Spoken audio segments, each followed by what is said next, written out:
One of the other sort of very counterintuitive aspects this monopoly idea leads me to is that you always want to start with very small markets. You don't want to start with incredibly big markets. You want to start with, because if you're starting a company, you want to get a large market share.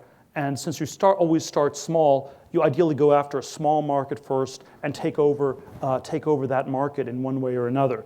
PayPal started with power sellers on eBay. It was like 20,000 power sellers. They had a big need for a new payments solution, and we got to about 30-35% market share in the first 3 to 4 months, and then you gradually expanded, and then over many years you branched out from there. Facebook launched at Harvard, 10,000 students, and you went from 0 to 60% market share in 10 days. Again, sort of a very auspicious start, and then you could branch out from there. One of the really big disasters of the last decade was the whole clean tech fiasco.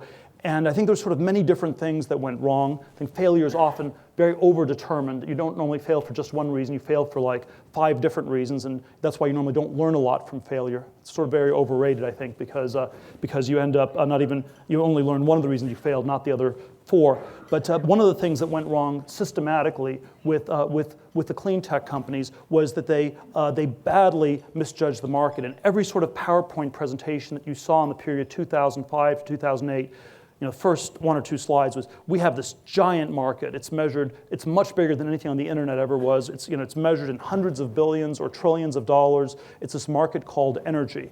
And so when you're a thin film solar panel company, we have to beat the other 9 thin film solar panel companies, and then you have to beat the next 90 solar panel companies, and then you have to beat the wind companies, and then you have to beat the natural gas companies, and then fracking comes out of right field, and China comes out of left field.